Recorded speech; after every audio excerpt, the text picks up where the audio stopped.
I died in 1941, shortly after my daddy went off to war. I was just 15 and already sick when he was drafted. I think Mama knew I wasn't going to make it, and she begged Daddy to find a way out of the draft. I don't know if he tried or not, only that he left, and then I died a few weeks later. Mama took it hard. I watched her fall apart from behind the walls of our house. It was, at one point, a nice house. Then the letter came, saying that Daddy was killed by a Nazi's bullet.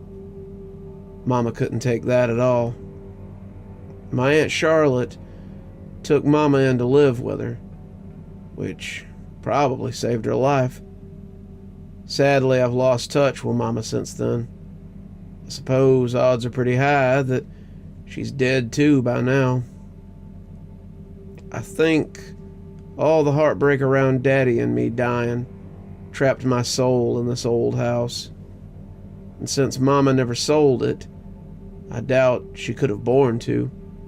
No one ever moved in. If she's dead, she apparently didn't will the house to anybody. It's still abandoned by all but me. It's a little ways out of town, trees and bushes that were just saplings when I was breathing are big, wild things now. They've never been pruned, not once. I can't go outside the house to have a look, but I bet it isn't even visible from the road. I'd guess the bank owns this place now, and they've just decided to let it rot. You know what, though? I'm glad. Because being in an old abandoned house is the only way I get to have any fun. How? The teenagers, friend. Teenagers started sneaking in here on dares back in the early 90s, right as the paint was beginning to peel. First, they threw rocks through all the windows. I didn't appreciate that, although I could see the fun in it. I haven't aged a day since I died, so I'm still a 15-year-old spirit. The very first pair who actually snuck in here were a couple of guys just older than me who were dared by their giddy girlfriends. As they crept around, these guys were whispering about whether or not the house was haunted. So I slammed the door and sent them running and screaming. Over time, I gave this place a reputation as a bona fide haunted house. Round October, each year, kids come from other towns even to experience my knocking and slamming. They all thought they could handle it, but I sent every one of them scurrying off. Something changed in the early 2000s. The teens started seeming less afraid of me, more curious.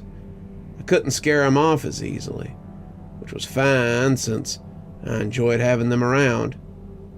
But they also started trying to talk to me. They bring in tape recorders and cameras to try to capture the stuff I do. I was always careful not to make anything move on camera, though.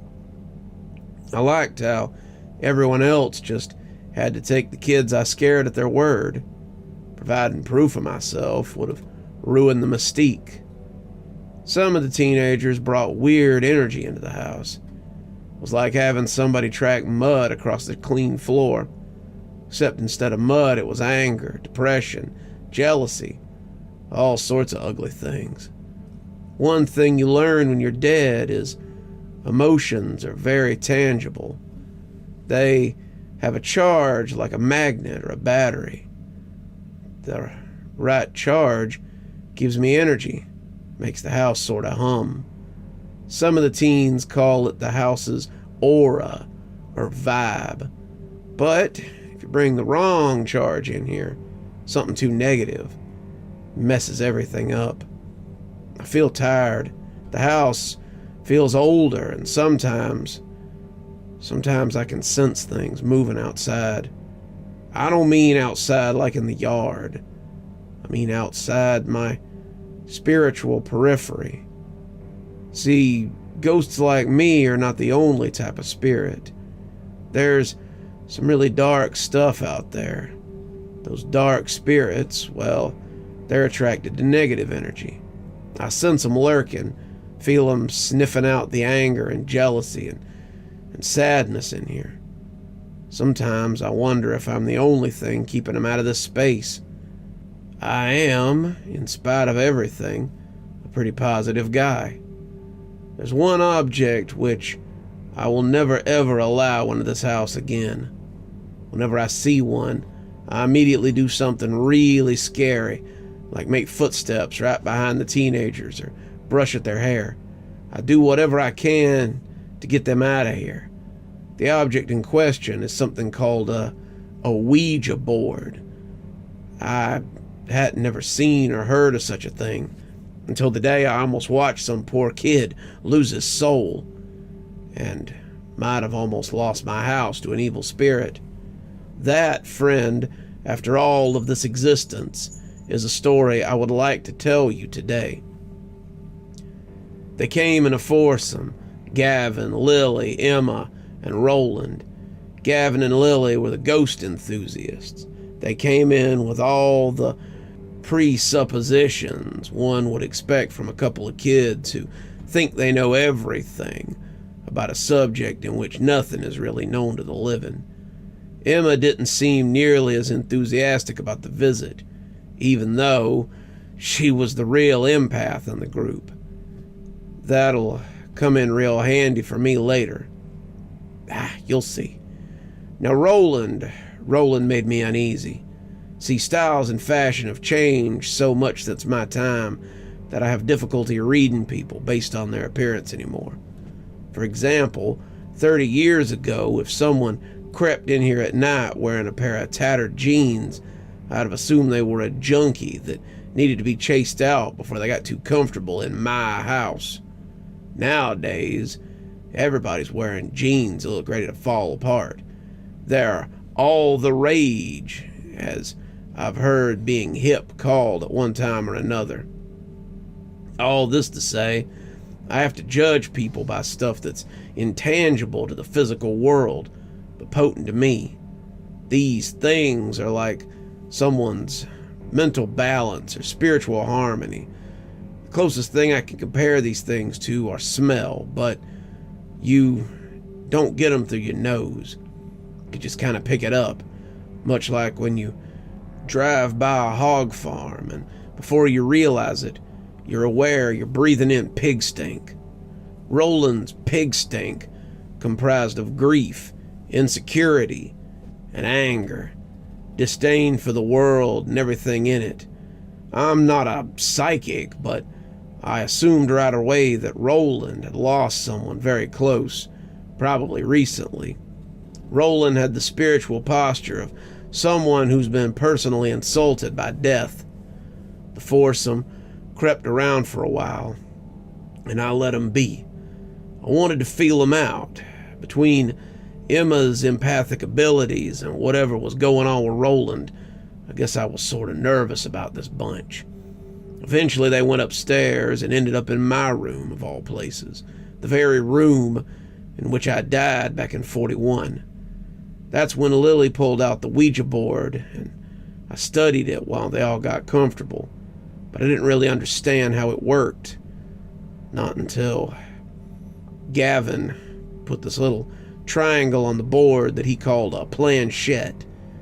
Seeing the hole in the middle of the planchette, I understood how the letters on the board were laid out for spelling. The corners designated for yes or no. I found it a little strange that the board had a space for goodbye, but not one for hello. Anyway, I've become a master of suspense over the years, so I let the group play for a few minutes without a response. You know, what finally made me move the thing was that I wasn't sure I could. I wanted to find out. Started by just sliding it a tiny bit, not spelling anything or questioning and asking them anything. Boy, did that get my new friends excited. "Are you doing that?" Lily asked Emma, then Roland. Both shook their heads. Lily and Gavin shared a look. Then, all theatrically, she asked, "What's your name, spirit?" I could have spelled out something like Beelzebub or even Satan, but you have to build up to those sorts of things. Instead, I gave them my real name, B.O.B., Bob. I always went by Robert in life, but, well, Bob spells quicker. "Hi, Bob," Gavin said, after the group simmered down. "We've come here respectfully to try to get your story. We want to know about who you were, and if you'll tell us what the afterlife is like." "Well, Gavin, it's pretty fun because I get to mess with people like you," I thought, as I slid the planchette straight to no. I was trying to put myself in mind of a dark spirit, and I imagined such a thing would be pretty standoffish. "Oh, okay," Lily said. "Is there anything you do want to tell us?" "Can you ask it about, Roland said. "Well, we'll get there, don't worry," Gavin put in. I made him wait a few more seconds, then I slid the planchette around to spell "not safe." Oh, spooky, right? I told you I was good at this. I'd never used an Ouija board before, but same rules applied. Take it slow, keep it vague, give them lots of time to speculate and doubt themselves. "Not safe?" Gavin asked, but more to the group than to me. Roland squirmed like he couldn't get comfortable, or like he knew something he wasn't sharing. His pig stink bloomed around him, billowing out of the top of his head like a smokestack. I didn't like it. "Guys, can I be honest?" Emma asked. "I've actually been feeling a little unsafe, like something's off here. Maybe we should listen to what the board's saying." "Oh, Emma, no, don't spoil the fun." I guess she was picking up on her friend Roland's negative energy, but she was attributing it to me, attempting to come across like someone warning the group of danger, rather than threatening the danger myself. So I moved the planchette around to spell trapped. As the group clamored about what that might mean, I decided to shake Gavin and Lily's confidence. I hovered over them both, plucked one hair from each of their heads. This took an immense amount of energy from me, but it was worth it. Both folded neatly in half on the floor. Then I dropped both their hairs onto the Ouija board. Pandemonium ensued. Gavin jumped to his feet. Lily slid back, elbows tripping. The other two stayed put, but sat up, stiff as corpses. All four were shouting and cursing and swearing. Do you want to hurt us?" Emma asked, and dang it, I would have slid it to yes when they all touched the planchette again, if anyone else had asked, but I couldn't do that to poor Emma. I liked her, she seemed sweet, and the fact that she had a connection with the spirit realm, well, reminded me of how it felt to have my crush assigned as my lab partner in high school. It didn't mean anything was gonna happen between us, obviously. That would be ludicrous given my terminal case of death, but it made it feel more possible, I suppose. Like I said, I'm still 15. I slid the planchette to no. "Can I ask something?" That was Roland. Gavin gestured at him to go ahead after he sat back down. "Have you been following me?" Before I could answer, I felt myself pushed backwards by a soft but unmistakably powerful presence. The room's weight suddenly doubled. I'd never felt anything like this before. I'll never know what the living teens felt, but they all removed their hands from the planchette and leaned away from the board at the same moment. I stretched forward to move the planchette, realizing only later how that might have been the scariest thing I did that night. They all sat transfixed as I pushed the planchette around to spell careful. I wasn't trying to scare them, but I did worry a healthy dose of fear might be appropriate. I sensed movement from Roland's direction. He was looking down, staring at his own chest. Emma watched him closely. I believe she sensed what I saw. A shadow copy of Roland stood, rising from his body. At full height, he protruded from the boy's shoulders and neck. It stood well over 6 feet. It looked directly at me, held my gaze as it metamorphosed. Besides bearing Roland's general shape, it looked nothing like him. It was absolutely inhuman, with cheeks so thin and sunken I could see its jagged teeth outlined beneath the leathery skin. The eyes which held me were sunken far into the skull and as small as BBs, but they glowed brighter than anything else. The thing's smoky claws now commanded the planchette. Remember, Roland had asked the board if he was being followed. I was going to answer no before I was forced away by the new dark spirit. The dark spirit dragged the planchette towards yes, causing an anxious stir amongst the teenagers. It spelled safe now. The dark spirit's paper-thin lips parted slightly, and I could see pointed teeth as black as the rest of it. "Okay, that's good," Lily said. It says it's been following you, but that you're safe now, so that must mean it's like protecting you." "Yeah, that's definitely a good thing," Gavin agreed. "No, Gavin. No, Lily. It's not a good thing," I screamed at them, but of course they couldn't hear me. Emma glanced my way, though. The planchette started moving again, guided by the smoky claw of the figure protruding from Roland's back. It spelled Roland's name. Emma gripped his arm as if to anchor him. Then the dark spirit spelled out the cruelest, most obscene lie yet. "It's Mom." Again, the terrible figure sneered at me. I was now convinced that it was a demon. Emma's grip morphed into a sideways hug as she pulled poor Roland towards herself. He started crying. The other two exchanged nervous whispers, too quietly for even me to hear. The planchette began to move again, but I summoned every kilowatt of energy I could to reach through the pressure force field and stop it. The demon growled at me, and with a too long arm, it swiped me away. I spun backward like an astronaut through space. Emma sensed all of this. Still hugging Roland, she looked just above his head, exactly where the glowing demon protruded. "Mom, why did you do it?" Roland asked, voice choked by heartbreak. How could you just leave us like that?" This was real bad. I apologize for delaying what happened next, but you need to understand some things about death. See, there are different kinds of death. Mine was natural, but premature by natural standards. That sort of discrepancy, when combined with my mother's intense grief, created the environment which trapped me here. A death by human hands, be it murder or suicide, tears a hole through the separation between the living and the dead, like a bullet punched through paper. The holes take a long time to heal, if it ever does, and while it's open, just about anything can pass through. All this to say, the demon which had infested Roland had probably crawled through the hole left by his mother and attached itself to him.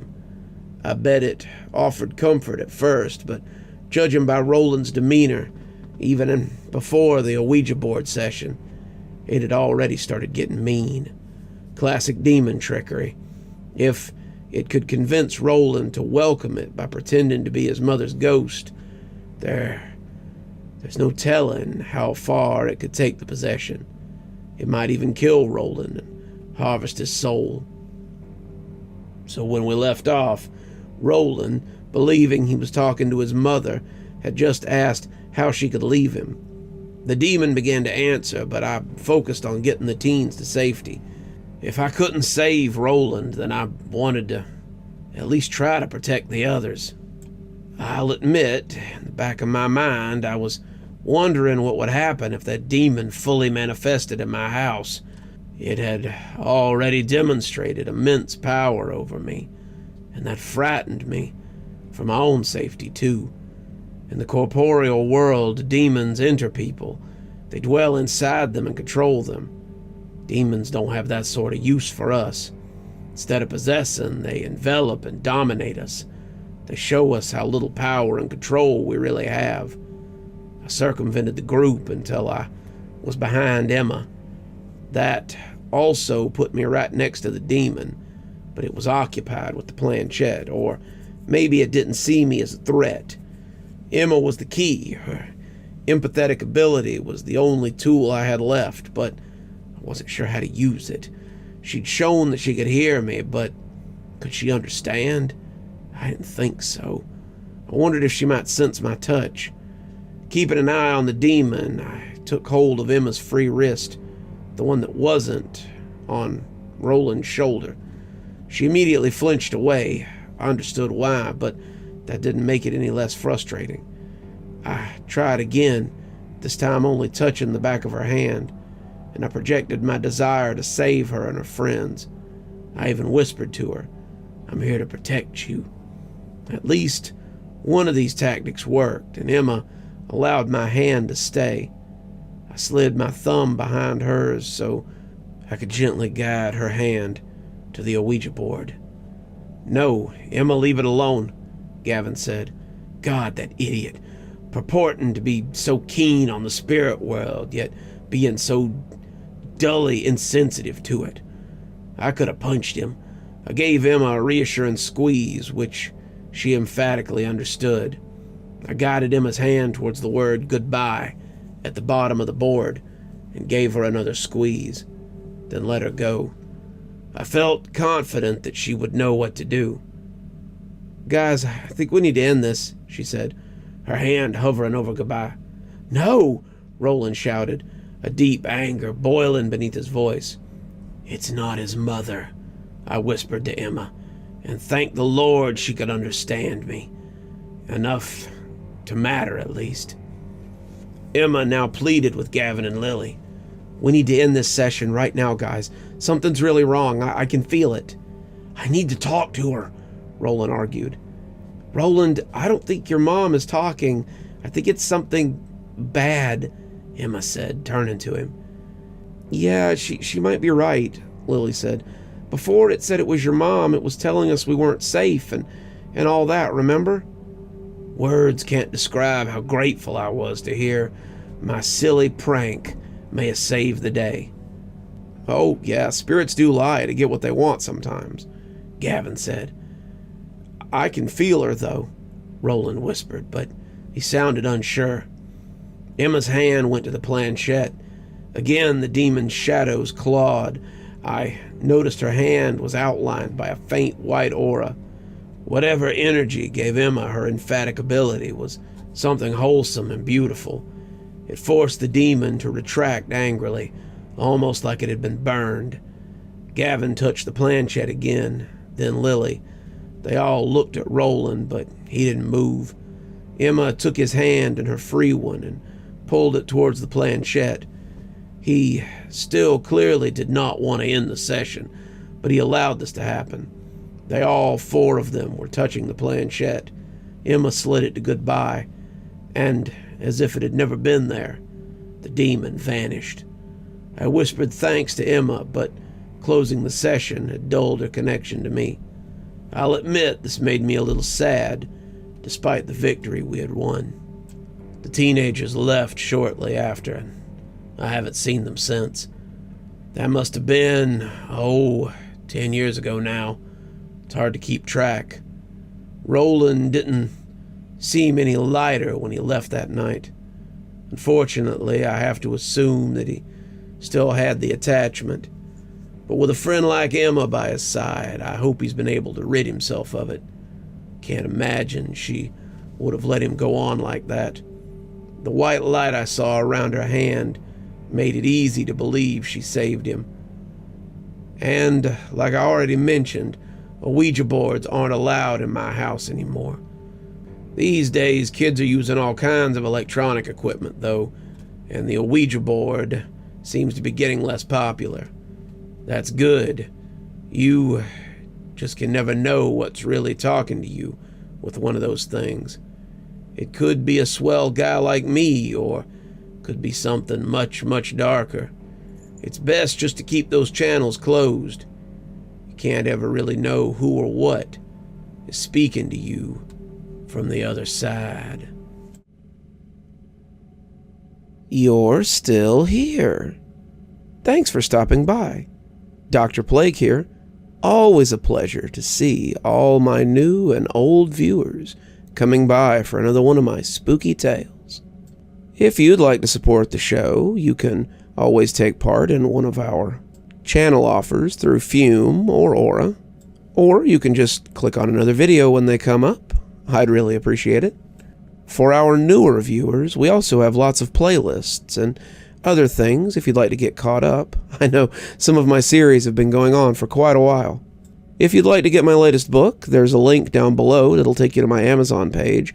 Towesey Homestead just came out, so if that's something you'd like to get your hands on, go ahead and have a look down there. If you'd like a signed copy, you can go ahead and email me from my email address on the site, and I'll get with you about shipping information and ship you a signed copy. If you'd like to support the channel in a more monetary fashion, we also have membership through YouTube, and we've got a Patreon that you can get the information for in the description. We have lots of tiers and everything to suit your needs. Patrons that support on the $10 tier, that's our Ghostly Reader tier, get a book anytime I write one, signed and on their doorstep. As you may have noticed, there's a list of patrons and members on the screen, and I'd like to personally thank every one of them for taking a hand in the future of this channel. Well, that's enough for tonight. Dr. Plague, signing off. Have a wonderful evening.